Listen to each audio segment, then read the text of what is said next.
My name is Phillip. I attend the University of Evansville.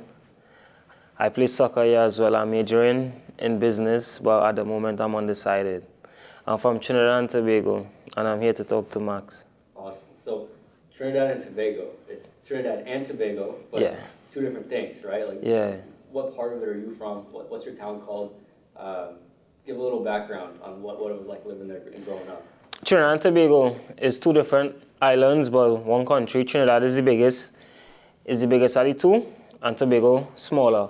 I'm from Diego Martin. That's more like tongue side of Trinidad, more like by the capital.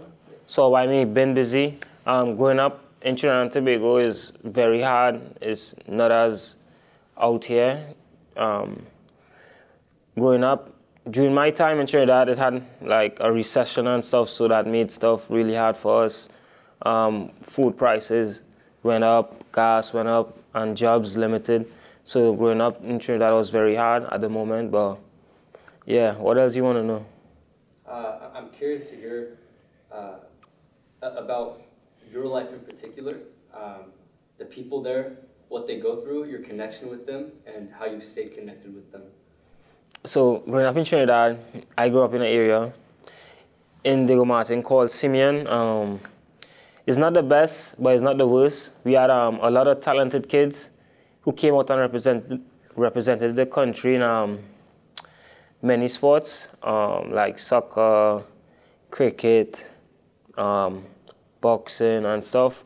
But the area tend to have a lot of crime, a lot of crime, bro, murders and stuff. So growing up in the area is very scary.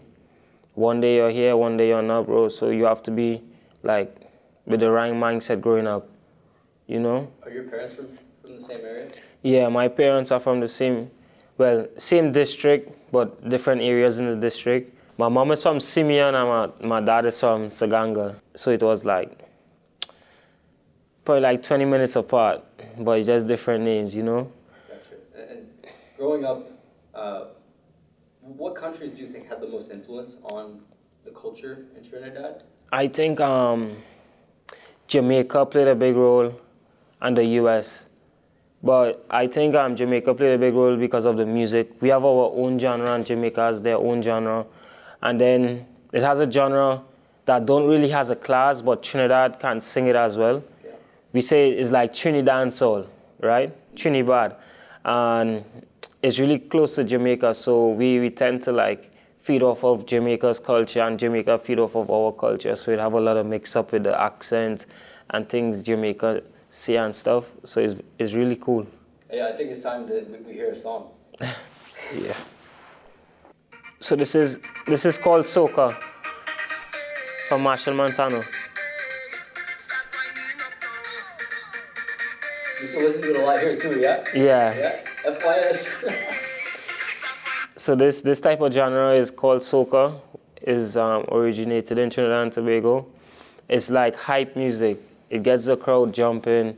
It's for it belongs mostly to Carnival, the festival. So we sing soca because the Carnival season is coming, and we have a lot of stuff called fetes and stuff. It's like big parties of fete. And those are unique to Trinidad? Yeah. Are they like a holiday, or is it just an occasion? It's just an occasion. It's not a holiday, but it falls right before Ash Wednesday. And it's the Monday and the Tuesday is Carnival. We go out on the streets, we parade with costumes, bright colors, powder, mud, just having fun playing our genre of music and like drinking with your family, making food like that, bro. Like, it's amazing. So is Christianity the big religion there?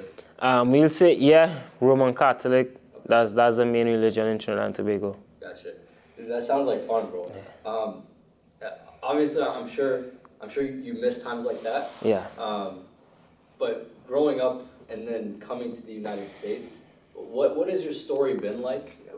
Where have you been in the United States since then? And what challenges have you had to overcome in the process of coming here? So as a kid, I fell in love with football.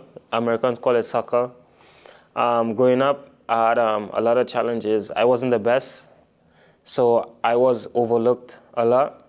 And I just put my head down with my uncle, and he helped me a lot to grow and grow and grow. And we laid goals for the future. And each year, we'll try to break that goal or reach that goal. And we did it step by step. In my middle school or high school, I passed it because we do a test to get into schools, and I ended up getting it. And I ended up getting it, and it was a dream. I got there, but I didn't make the soccer team. So I left to a worse team that they're very bad. And I made the team there, and that year we made the final, and I got a lot of attention. And the school I originally passed for, I transferred back to, and I led the team the next year to a title. Then after that, I was like, what's the next move? And a coach from Utah, Salt Lake Community College, he reached out to me and he was like, I will give you a full scholarship to come play in the US. And I was like, I talked to my mom and stuff, and she was like, yeah, take this opportunity. Free education and a good level of soccer. You'll have a lot of fun in the US, different culture, and you can meet like special people who can change your life. So I was like, yeah, I'll take this step forward. And then I came to the US. It was my first time in the US. So I was like hyped. My first time in the US, I was hyped. And then I got here, culture shock. Culture shock, bro. I felt lost for a few months here, away from my family, around new people. They can barely understand me. And I'm in Utah too. Utah is very religious, so I felt very away from everyone. I felt like not in the group, not added in. And I met my friend, Noah Powder and Alvin Jones. Two guys plays for the Trinidad and Tobago national team. The guy who scored against the US to make them not qualify for the World Cup. What's up, 2018? Oh, God. Yeah, so I met those guys because it was like, we're the only Trinidadians there, so I met those guys, they brought me. And like, I was their little brother, like their family. They take care of me my 2 years in Utah. And I was really blessed, like really, really blessed. And I'm thankful for each time I spent with them. They taught me a lot. And my first season with my junior college went very poorly. I was on the bench a lot. Like, I was still trying to settle in and stuff, so I was very uncomfortable.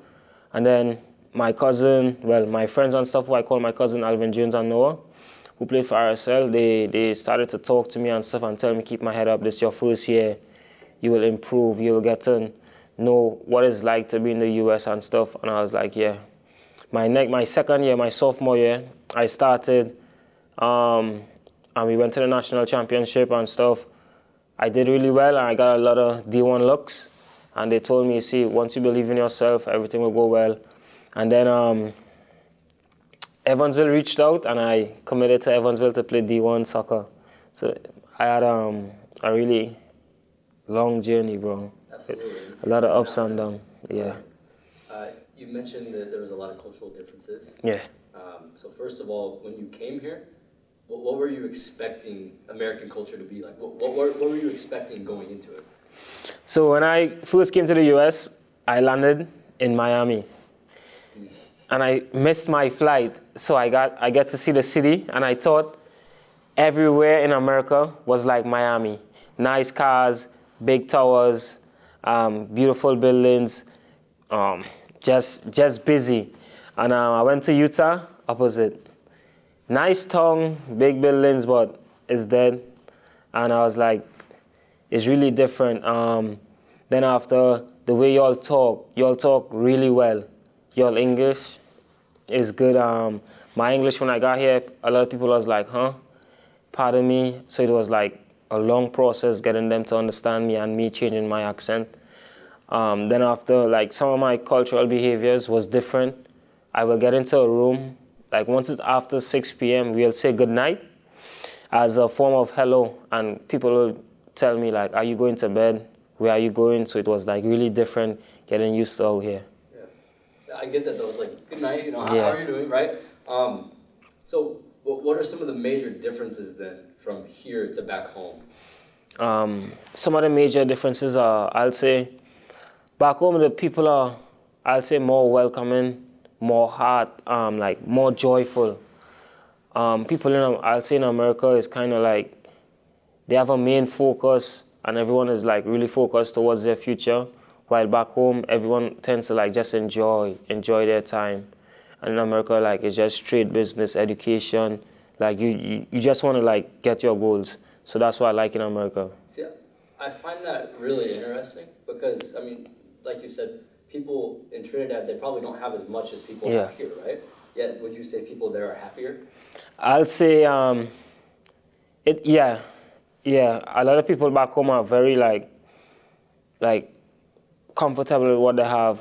I think the only thing in America is comparison is a kill of joy because people want to be like Instagram and stuff in America.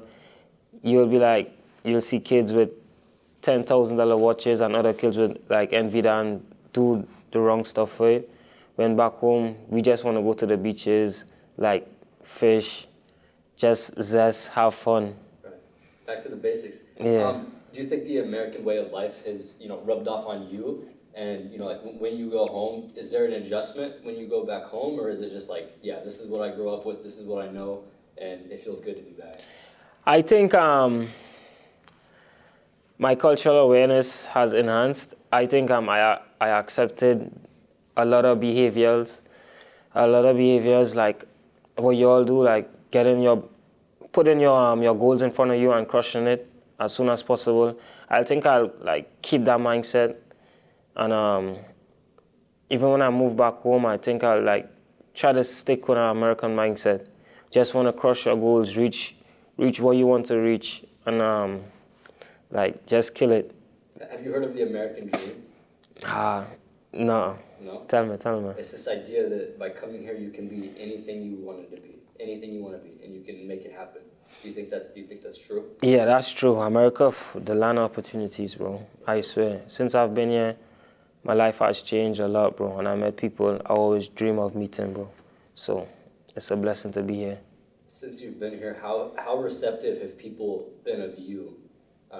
You mentioned people had a hard time understanding you in the beginning. I'm sure you probably still face that. But have you encountered people that have had a hard time opening up their mind to someone from your culture? And have you encountered people that just haven't been as accepting of you?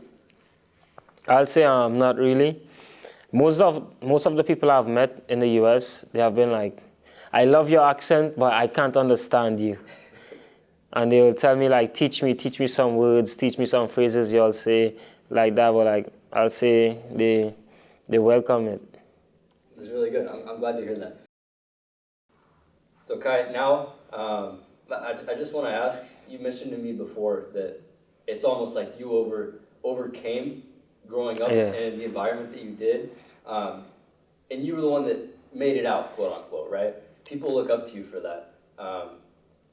What sense of pride does that give you, and how has it inspired you to want to give back to people back home and give them hope that they can do the same thing?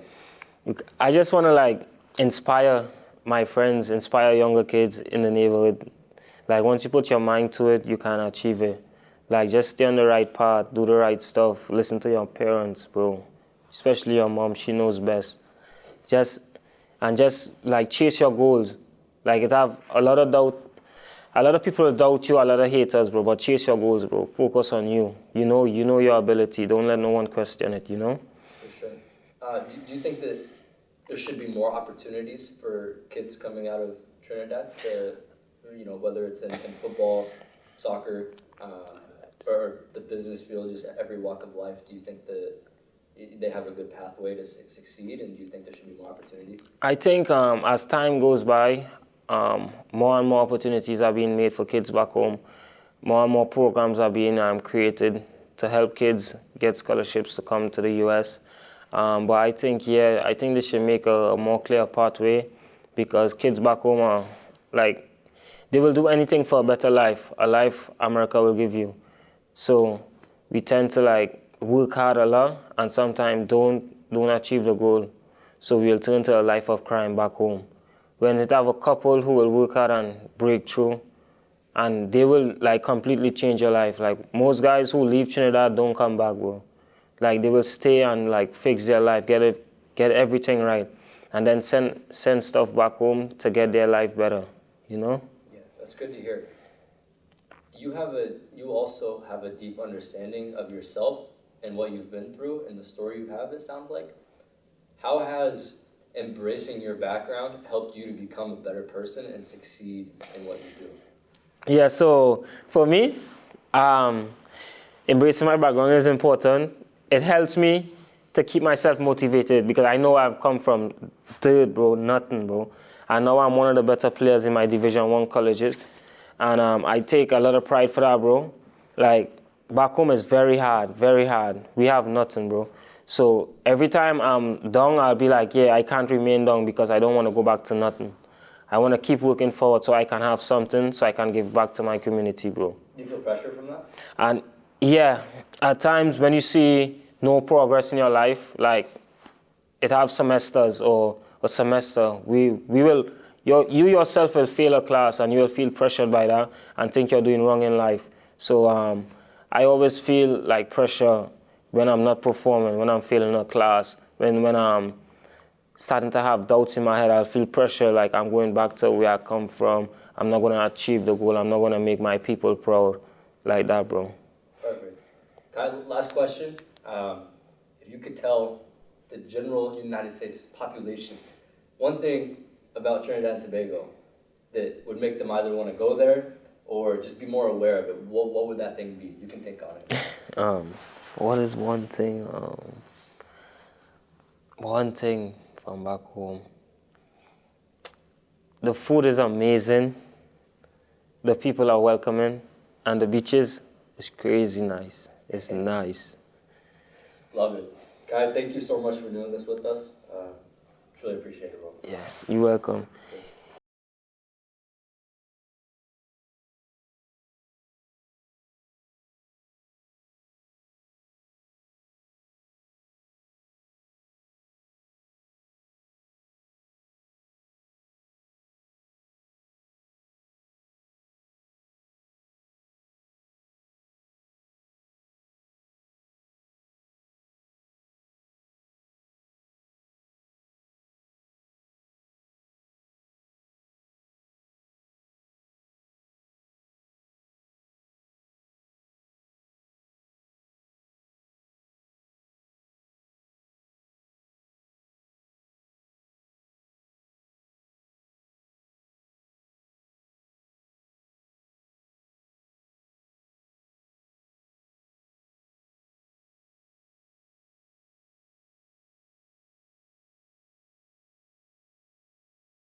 So So you mentioned how soccer's been a big part of your life. Yeah.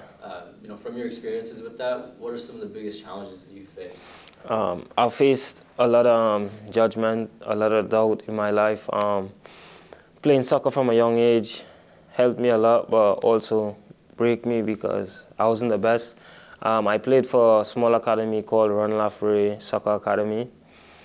There with a lot of family members. Then eventually I moved out and tried to play club. I played for Police FC, getting top score 1 year. And then I went to high school for St. Anthony's. I played there, but I didn't play my first year. I had to transfer out because I wasn't good enough. I transferred out, reached the finals with one of the worst teams in the league, and St. Anthony's called me back, and I won with St. Anthony's. That was my first title in high school football, and then I was called up to the national team, and I was playing for like 3 weeks there, and then COVID hit, and that was a depressing time because I didn't know what to do, what was next. When I was on the national team, COVID like spoiled a lot of opportunities for me, and then I was like lost between COVID. That time I was lost, and the JUCO coach reached out, and I was like, yeah, I'll go. Me and my mom had a discussion. I said, yeah, I'll go. I went JUCO. My freshman year was bad, but my sophomore year was incredible. It was great. I'm gaining a lot of Division I offers, which helped me to be here today. And I'm here at Evansville. Played my first season, getting 5 goals, 1 assist, and making the All-Conference second team. So I'm very proud of my journey and all the ups and downs I've been in soccer. You've come a long way since back in Trinidad. It's amazing. Yeah, bro, a long way. Definitely something to be proud of. Yeah. Cool. That's good, man. That's the last thing. I'm gonna send you